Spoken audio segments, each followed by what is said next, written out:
Donc salut à tous, donc nouvelle vidéo pour expliquer du coup mes positions de cette semaine-là sur mon challenge pompe ferme, donc c'est un challenge à 10K.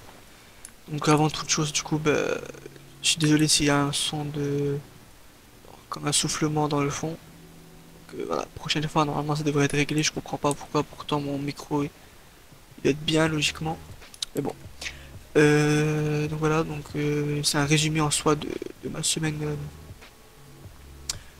de cette semaine quoi, de mes trades etc sur ce challenge là.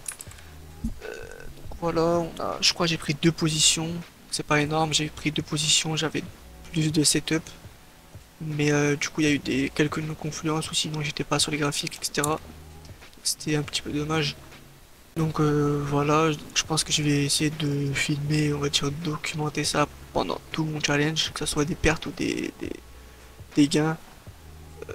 Donc voilà, et puis on va voir du coup à la fin comment ça se passe, s'il est validé ou s'il est cramé. Donc voilà.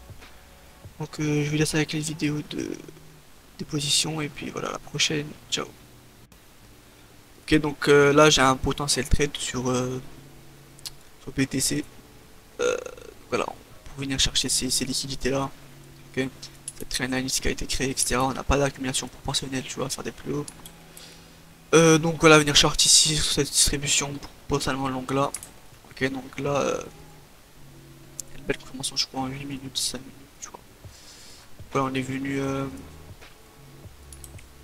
faire tu vois les phases là, le Mind Climax automatique, le second test, le Uptrust.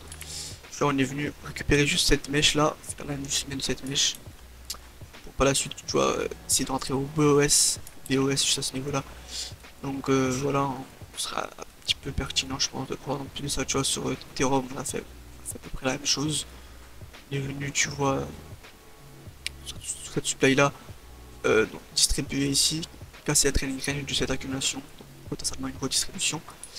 Pour revenir target du coup ces niveaux là qu'on attend depuis très très longtemps à venir chercher tu vois premièrement cette target là puis deuxièmement celle-ci tu vois donc pour être confluable je sais pas si ça se dit mais ça peut être genre voilà c'est pas un trade dégueulasse donc là je vais attendre du coup ça le déclenchement etc si ça me déclenche ou sinon peut-être un UTAD ici rentrer voilà donc on va voir ça et puis je ferai au pire une autre vidéo pour voir ce qui s'est passé etc. Bon finalement il n'y a pas eu d'entrée sur BTC. Ok donc avec j'ai eu quelques non-confluences, du coup on n'est pas venu me déclencher etc. Ça a créé de la liquidité etc. donc je l'ai pas pris. Par contre du coup j'ai pris un trade sur EuroUSD donc j'avais oublié de filmer ça mais bon du coup on va le faire. Je vais vous montrer maintenant du coup voilà, un jour après donc j'avais pris le jour même du trade sur BTC. Donc il y avait une belle accumulation, enfin une belle distribution ici, ok.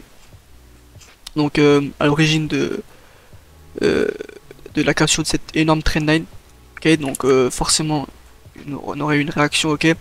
On arrive sur cette supply, une belle supply initiale. On avait, euh, on avait, on avait donc beaucoup de chances de réagir sur cette supply là. On avait aussi du coup une training range qui était intacte ici, on n'est pas venu à la récupérer. Donc j'avais quoi? J'avais 7 diamants ici. Enfin, j'avais j'avais essayé de trouver une diamond ici, il n'y en avait pas vraiment. Il y avait du coup cette diamond ici, je crois elle était en 15 minutes, ok. Donc je cherchais un retracement ici, ok. Je cherchais juste un retracement parce que pour moi on était encore baissier. Du coup je cassais cette diamond là pour potentiellement longue. Donc je cherchais un retracement, donc je crois que j'ai eu une confirmation sous du 3 minutes. Je sais plus du 2 minutes. Ouais, 2 minutes, non. Euh, du 1 minute, ouais. C'était sur du 1 minute, je cherchais le retracement. Donc c'est pas un énorme trade, j'ai pas pris beaucoup de trucs, enfin beaucoup de gains, mais bon, c'est toujours ça de bien quoi. Donc on a une accumulation ici, ok. On a eu le BOS ici, je suis entré en double bloc. Pourquoi je suis entré en double bloc? Parce que j'avais sur d'autres paires corrélées, il y avait de la liquidité en dessous à venir chercher. Donc je me suis dit que ouais, peut-être que ouais, on aurait eu un spring après, tu vois. Donc je suis entré en double bloc pour être plus sécurisé. Bon, le trade est parti. J'ai pris, vu que de base je cherchais un retracement, j'ai pris 30% du coup. la liquidation de ces equals ici et du coup au 50% de ce mouvement là j'ai pris mes 30% de partiel et par la suite du coup j'ai mis mon SL ici, ok. Moi j'attendais que le prix vienne chercher ces niveaux là, ok, avant de pouvoir trader stop plus agressivement. Mais j'avais mis ici, j'attendais de base que le prix vienne du coup chercher ces liquidités là pour clôturer genre 90% de mes gains restants. Parce que pour moi du coup c'était une redistribution. Mais bon, ça s'est pas fait, du coup on est directement venu me sortir avant que le prix parte. Donc ces liquidités là elles sont encore intactes, ok. Donc voilà, c'est pour cela que du coup j'ai trail swap ici. Donc en tout je crois j'ai pris 0,5, même pas, je crois que j'ai pris 0,4. Donc voilà, donc aujourd'hui on a la réunion, enfin la réunion, on a les taux d'intérêt de la Fed à 20h ou à 20h30, je sais plus, donc j'ai pas tradé cette journée là, donc je sais que c'est une journée avec beaucoup d'annonces éco, donc il y avait les CPI le matin, puis vas-y à 20h, à 20h, 20h30 je crois, il y a du coup, la baisse des taux d'intérêt, donc justement toute cette journée là elle était pour moi pas intéressante, hein, donc pas trop de volatilité justement, parce que les institutions ils vont pas injecter du volume sachant qu'il y a une grosse écho, donc voilà les gens ils attendent quoi. Enfin bref, tu vois ici, donc on crée encore de la liquidité ici, tu vois, donc potentiellement que c'est pas vraiment une distribution, donc c'est juste une réaccumulation pour faire des plus hauts justement, qui crée en confluence avec la baisse des taux. Donc si on baisse les taux de 0,5, c'est encore plus volatile du coup, donc le dollar va vraiment chuter, donc l'euro en face va monter. Et puis voilà, donc voilà, on va attendre, et puis je ferai au pire une autre vidéo, je filmerai encore une autre vidéo quand j'aurai un autre trade, puis voilà. Donc voilà, ici j'ai pris un autre trade sur USDJPY. Donc voilà, on avait une accumulation ici. On a créé de la liquidité à ce niveau-là. Et on n'avait pas vraiment du coup d'accumulation proportionnelle ici à ce moment-là, en tout cas pour faire des plus bas. Donc voilà, j'ai cherché du coup sur cette zone ici un long. Donc là c'est une zone assez pertinente puisque c'est le dernier sell, tu vois, avant la liquidation de ce niveau, de ce gros niveau là, ok. Enfin, on est venu liquider avec cette mèche là, puis on est revenu refermer les ordres là, donc pour moi ce lot là était protégé sur le court terme, enfin sur le court terme, du moment que on vienne pas chercher ce niveau là, bah, pour moi il était protégé, tu vois. Donc je suis allé chercher confirmation, je crois sur du 2 minutes, 1 minute, un truc du genre. Ouais voilà, tu vois, on a eu le selling climax automatique rally là, le second retest NB. Au départ, je voulais rentrer au BOS là, ok, mais je pouvais voir que le prix était lent, donc c'était synonyme peut-être d'une redistribution directement sur ce bloc là. Donc ce que j'avais fait c'est quoi, c'est j'ai attendu donc le BOS, on est venu chercher la training range, donc on a eu une distribution en interne ici suivi d'une réaccumulation, donc logiquement ce lot il est protégé, ok. Si on vient casser cette distribution là, surtout qu'on a eu le UT et le UTAD, donc on pouvait pas avoir une autre liquidation que le UTAD. Donc pour moi ici si on cassait ce niveau là c'était synonyme, donc c'était une bonne cassure quoi, qu'on pouvait faire des plus hauts. En plus de ça on pouvait voir qu'on crée de la liquidité sur la training range, hein, ok, on crée ce niveau là et on était assez proche donc pour créer un niveau de résistance, tu vois, qui a été travaillé dans le passé. Donc je suis entré au 50% de ce mouvement là, entre ce niveau là et ce niveau là je suis rentré au 50%. Après enfin au 50% et à la cassure de la trailing range de cette distribution, tu vois, comme ça on peut pré-shot une réaccumulation. Donc après le prix il est passé, j'ai pris 30% de mes partiels à ce niveau là, ok. Pourquoi? Parce que pour moi on était toujours baissier, enfin toujours baissier, pas baissier mais genre on crée de la liquidité ici, tu vois, donc pouvait redistribuer sur cette zone, tu vois, qui est très forte, hein, avec beaucoup d'ordre. Donc j'ai pris 30% à ce niveau là et j'ai laissé mon SL, je crois il était ici ou ici, je sais plus, bref vers là ou entre là ou là, je sais plus. Et après on peut voir donc une distribution ici, ok, on a une distribution qui arrivait sur cette supply là, sur une grosse supply qui était avec beaucoup d'ordre, en tout cas qui était pas mitigate dans la time frame. Donc là on avait une début d'une distribution, donc j'ai pris 20%, donc j'ai pris 50% entre ce niveau-là et ce niveau-là. Après du coup, je crois. Après bon, le prix il a poussé tranquillement. On peut voir que le prix était très très lent ici, il est venu récupérer cette trendline. Hop, il est venu récupérer cette trendline, il a chuté. Il est venu récupérer cette trendline là, ok, qu'on peut voir là. Il est venu récupérer cette trendline. Et pour moi, la récupération de cette trendline là, c'était un lot protégé. Tu vois, du coup j'ai mis moins celle-là. Je sais pas si c'était agressif ou je sais pas. Mais pour moi, genre, au départ, il était ici, tu vois. Mais je l'ai pas mis là parce que je me suis dit, ouais, si je le mets là, c'est que ça va me sortir. Genre, si ça vient chercher ici, c'est que ça va venir chercher ici. Et, etc. Tu vois, si je le mettais là, c'est pareil. Je me disais ça en tout cas à ce moment-là. Parce que, ok, si on vient chercher ce niveau-là, tu vois, on créerait encore de la liquidité ici qu'on viendrait chercher, etc. Bon, ça l'a pas fait ici. Soit, ok, mais j'ai mis moins celle-là, du coup, bah, je suis venu, ça m'a sorti.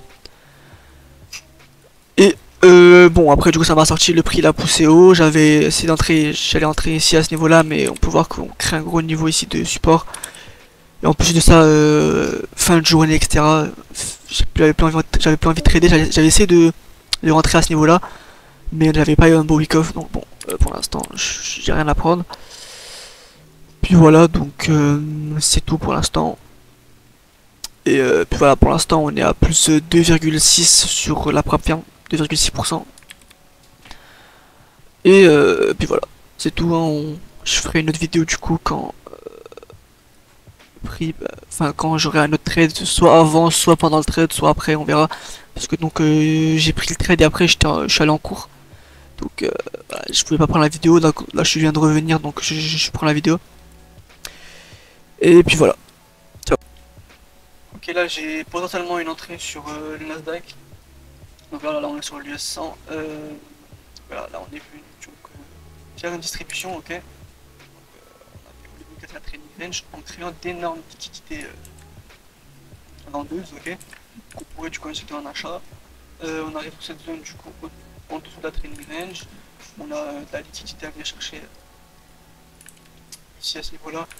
Je pense que c'est un assez bon setup, je pense, pour venir long tout ça. Juste il y a quelque chose qui me dérange un petit peu. Bon, on a une tier avec la liquidité, etc. On a un beau week off, on a un spring, etc. Mais ce qui me dérange, c'est cette redistribution qui est pour moi peut-être du coup un high protégé. Parce que voilà, c'est pas une. Je sais pas comment expliquer ça, genre on est venu prendre la liquidation, on est venu redistribuer avec un mouvement impulsif, et en plus de ça, genre moi genre quand je voulais rentrer en interne du coup, quand je suis allé pour voir le week-off ici en 1 minute, bah il était beaucoup trop gros. Du coup c'était beaucoup trop gros ici. Donc moi je voulais voir un truc genre comme ça, tu vois, 1 minute. Pour rentrer là il est beaucoup trop gros. Potentiellement qu'ici il y a eu un week-off en 15 secondes, 30 secondes, et que genre on a eu du coup cette grosse redistribution, et qu'ici c'est une trading range qu'on voudrait casser du coup pour gros short, tu vois. Donc là peut-être que du coup c'est une redistribution, un high protégé peut-être, tu vois. Du coup je vais faire quoi? Je vais attendre d'entrer en double bloc, du coup donc une première cassure, peut-être genre créer de la liquidité comme ça, tu vois. Puis rentrer au 50% ou sinon je vais voir genre si au BOS il n'y a pas une accumulation, enfin une distribution proportionnelle, genre un truc du genre avec la liquidité ici, je pourrais rentrer encore là.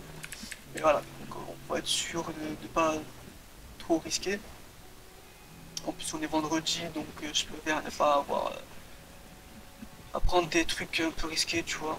Donc voilà, je vais aller voir ça, et puis plus de ça, tu vois, ici on est lent un peu. Peut-être, tu vois, c'est peut-être une redistribution, donc on va voir ça. Ouais, donc finalement, je suis pas rentré, j'ai bien fait, hein. C'est bel et bien une distribution. Donc, voilà, le prix a bien chuté en tout cas. Donc je vais attendre là maintenant ce POI là, donc je pense que je vais supprimer tout ça. Hop, hop, c'est ça. Je vais attendre ce POI là qui est bon, vraiment dans les derniers ordres. Je crois qu'il est sur du 2 minutes. Ouais, super. Il est sur du 2 minutes ici, donc attendre du coup l'alerte là. Euh, Attendre un week-off ici, ça serait intéressant, je pense. Euh, Confirmation en quel time frame on va confirmer là sur 2 minutes. Okay. si ça c'est une distribution. On va attendre sûrement son retraitement. Euh, donc c'est soit tout ça c'est une accumulation, tout ça. Mais genre, je sais pas en fait parce que genre on a eu le STNB, on a eu le Spring, tu vois. Pas avoir une dernière accumulation, surtout que ça va très très bas. Donc je pense que c'est sûrement du coup ça c'est une redistribution. Et on ira chercher un retracement là-dedans sur du 1 minute, 2 minutes. On va voir le SNP ce qu'il fait. Le SNP, tu vois, qui a aussi créé d'énormes liquidités qui viendra chercher, les chercher. Créer sur la liquidité. Je pense qu'on viendra chercher, je pense, cette trading. Enfin, c'est pas une grosse trading, bref, on s'en fout. Là aussi, on a une belle redistribution ici. Peut-être venir chercher des domaines plus bas, je sais pas. Bref, j'ai posé une alerte et après, je vais aller voir ça. Bon bah le billet s'est bien exécuté du coup sur ce POI là. Bon bah du coup j'étais pas là, j'étais parti à la salle. Donc bon bah c'est pas grave, on aurait pu rentrer. Au moins on a eu le bon billet donc je pense qu'on pourrait toujours essayer de rentrer. Hein. Bon on vient de casser la training range donc c'est plus dangereux.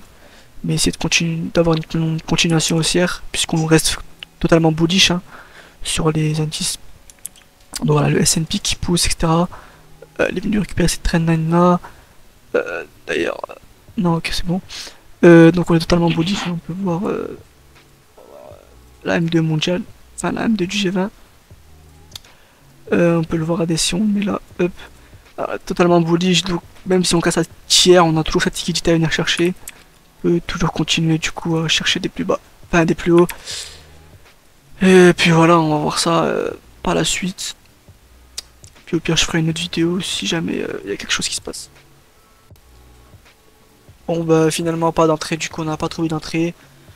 Le prix il est venu accumuler ici, mais il n'y avait pas de belle confirmation. En plus, faut confirmer en 30 secondes, je crois, 15 secondes. Le spread il est beaucoup trop élevé pour entrer en 15 secondes. En plus de ça, en plus j'ai même pas accès aux secondes. Et, euh, et j'ai pas eu de belle accumulation. Donc dans tous les cas, on pouvait pas rentrer. Sinon, voilà, le prix il a réagi beaucoup plus bas. Il a réagi sur ce PO ici. Donc bon, c'est pas grave, hein, on finit du coup cette semaine en positif, je crois, avec du coup zéro perte pour l'instant. Donc on va voir directement sur la plateforme ce qui se passe. Ok, donc voilà, de 65% de pour l'instant de gain. Voilà, il manque juste le minimum de trades par jour. Et bon, ça va le faire, hein.